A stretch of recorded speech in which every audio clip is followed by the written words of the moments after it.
মানুষের জীবনে প্রতিনিয়ত যেমন বিজ্ঞানের ছোঁয়া রয়েছে, ঠিক তেমনি রয়েছে আধ্যাত্মিকতার এক গভীর দিক। অজানাকে জানার আকাঙ্ক্ষা মানুষের চিরন্তন স্বভাব। সেই অজানার হাত ধরেই সৃষ্টি হয়েছে সাধনার। আজ আমরা রয়েছি বিটিভি ত্রিপুরার পর্দায়। এই মুহূর্তে আমাদের সঙ্গে রয়েছেন একজন বিখ্যাত মাতৃসাধক। হ্যাঁ, আমরা অত্যন্ত আনন্দিত আমাদের মাঝে উনাকে পেয়ে। উনি হলেন বিখ্যাত গুরুজি সোমানন্দ মহারাজ। নমস্কার মহারাজকে। জয় মা। আচ্ছা মহারাজ, আমি প্রথমেই জানতে চাইবো, আপনি তো কলকাতা থেকে বহুবার আমাদের ত্রিপুরায় এসছেন, তো ত্রিপুরায় এইবারের আশাটা আপনার কিভাবে? দেখুন, আমরা যারা সাধন জগতে থাকি, আমাদের প্রধান উদ্দেশ্য হচ্ছে পারমার্থিক শান্তি নিজে পাওয়া এবং সকলকে মায়ের সামান্য কৃপা পাওয়ানোর চেষ্টা করা। তো আমরা বিভিন্ন সতীপীঠ, বিভিন্ন হোম যজ্ঞাদি করি। তো সেই সূত্রে আমার ত্রিপুরায় প্রচুর ভক্ত শিষ্য আছে। আর ত্রিপুরায় সব থেকে আসার আরো একটি উদ্দেশ্য হচ্ছে মা ত্রিপুরা সুন্দরী। তো মায়ের কাছে ছেলে আসবে, তো সেই উদ্দেশ্য নিয়েই আসা। আচ্ছা, তো এবার যে আপনি এলেন, আপনার কি অভিজ্ঞতা? দেখুন, মা প্রত্যেক সময় কোনো না কোনো অভিজ্ঞতার সাক্ষী রাখেন, অবশ্যই, যার কোনো তাত্ত্বিক যুক্তি বা ব্যাখ্যা পাওয়া যায় না। যেমন ধরুন, আমি গতবার যখন এসেছিলাম, তখন মায়ের সন্ধ্যা আরতির সময় মায়ের মন্দিরে বসে জপ ধ্যান করছিলাম। তো হঠাৎ করে কিছু ফুল এবং কিছু বিল্লপত্র আমার এই চাদরের ওপর এক সাধু বাবা ছুড়ে দিয়েছিলেন। আচ্ছা, তো আমি খুব অবাকই হলাম যে তিনি আমাকে কেন এই বিল্লপত্র দিলেন। আর মনেও করলাম হয়তো ভগবতীর কোনো আশীর্বাদ, কারণ ভগবান তো কারো নিজে আসেন না, কোনো মাধ্যম দিয়ে আসেন। তো পাশাপাশি যারা বসেছিলেন ভক্তরা, তো তারা বললেন, মহারাজ উনি আপনাকে অনেকক্ষণ ধরে লক্ষ্য করছেন। আচ্ছা, লক্ষ্য করে ওনার হাতে একটি ফুলের সাজি ছিল, সেই সাজি থেকে কিছু বেলপাতা, কিছু জবা ফুল উনি আপনার দিকে ছুড়ে দেন। এবং অত ঢাক বাজছে, অত সুন্দর আরতি হচ্ছে, তার মধ্যে উনি কিছু একটা আমাকে বলছেন। সেটা শব্দের কারণে শুনতে পাচ্ছি না, আচ্ছা, কিন্তু উনি কিছু একটা বলছেন আমায়। বলে খুব ঊর্ধ্বশ্বাসে উনি চলে গেলেন। এবার আমি ভাবছি উনি হয়তো চলেই গেছেন, কিন্তু না, আমি আবার নিজের জপ ধ্যানে মন দিয়েছি। তারপর যখন কি মনে হলো পেছনে কেউ দাঁড়িয়ে আছে, আর চোখে তাকালাম, উনি আমাকে আবার দেখছেন। আচ্ছা, এবং অদ্ভুত ভাবে, দেখুন, আমার শিষ্যদেরকে আমিই চিনি, ওনার চেনার কথা নয়। উনি আমার পেছনে কিছুক্ষণ দাঁড়ানোর পর আমার শিষ্যরা একটু আগে বসেছিল, তাদেরকে গিয়েও দেখছে। আচ্ছা, মানে এর কোনো তাত্ত্বিক যুক্তি নেই, ব্যাখ্যা নেই।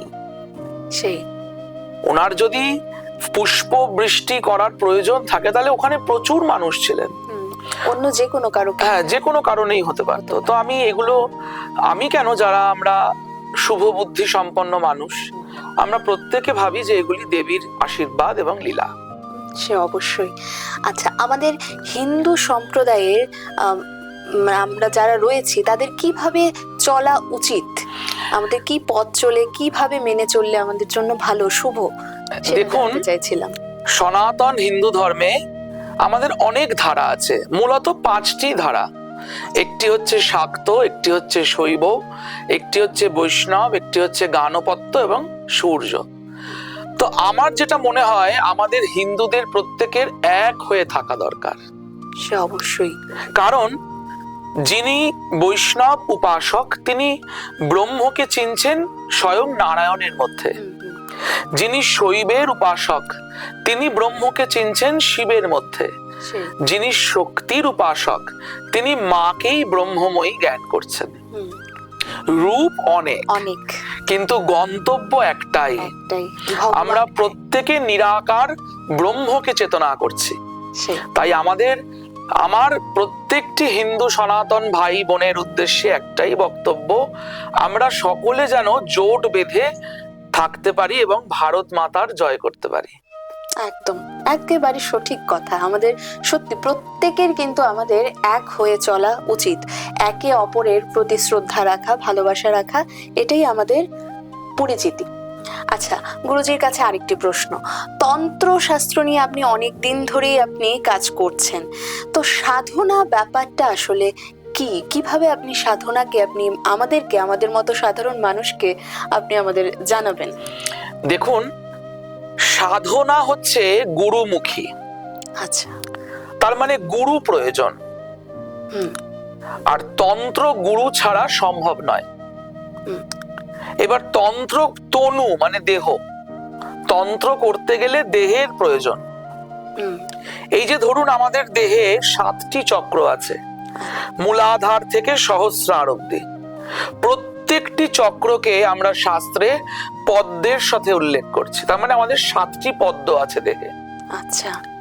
তো গুরু এই প্রত্যেকটি পদ্ম কি করে জাগরণ করতে হবে তার নির্দেশ শিষ্যকে দেবে।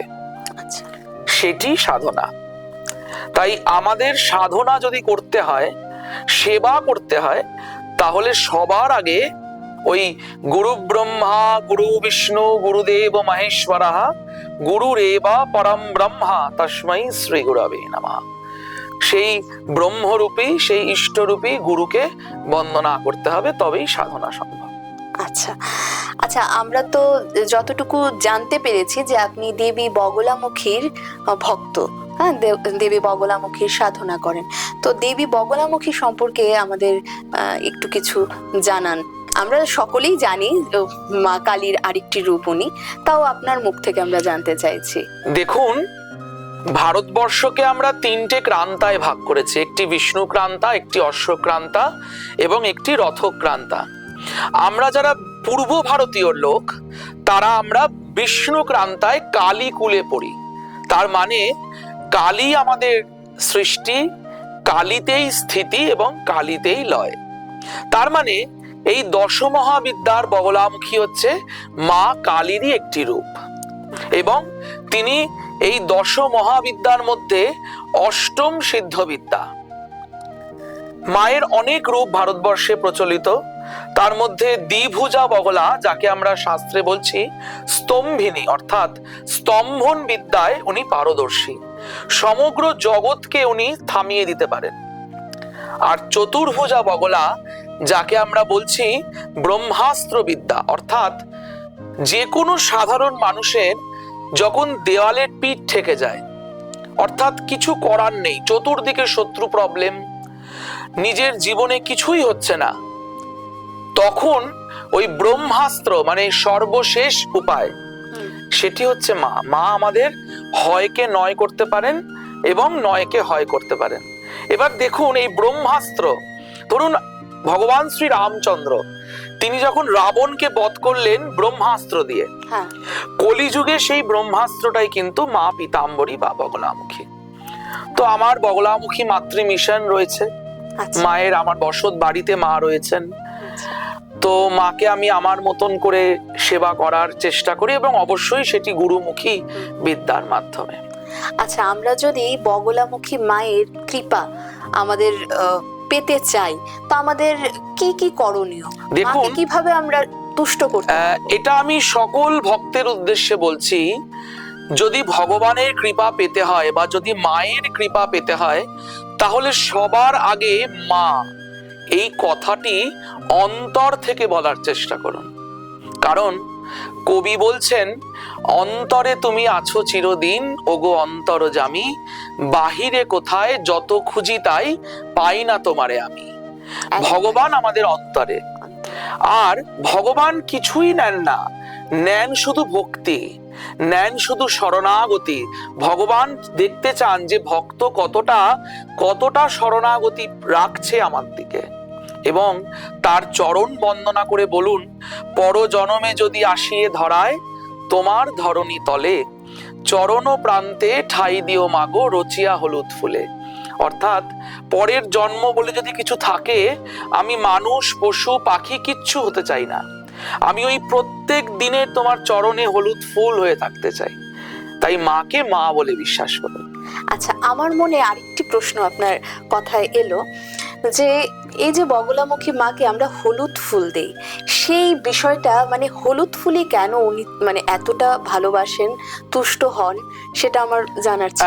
দেখুন, দেবী বগলামুখীর অনেক নাম আছে শাস্ত্রীয়, যেমন পীত পুষ্পপ্রিয়া, পীত হরা, পীত বসন ভূষিতা, অর্থাৎ তার গাত্রবর্ণ হলুদ, তার পরনে যে বস্ত্রাদি রয়েছে সেটি হলুদ, তিনি হলুদ, সমস্ত কিছু হলুদ। কেন? সৌরাষ্ট্রের হরিদ্রা সরোবর, এটা আমি বলছি সত্য যুগের কথা। আচ্ছা, সত্য যুগে, হ্যাঁ। তো হরিদ্রা সরোবর বর্তমানে এটি গুজরাটের অবস্থিত। তো সেই হরিদ্রা সরোবরে মানে হলুদ জলে উনি আবির্ভূতা হয়েছিলেন গোটা জগৎকে ওই রক্ষা করতে। তাই যেহেতু হলুদ সরোবরে আবির্ভাব, তাই মায়ের সমস্ত কিছু হলুদ, তাই আমরা হলুদ ফুল দিই। অসংখ্য ধন্যবাদ, আপনি আমাদের এত গুরুত্বপূর্ণ কিছু ইনফরমেশন আমাদের দিলেন।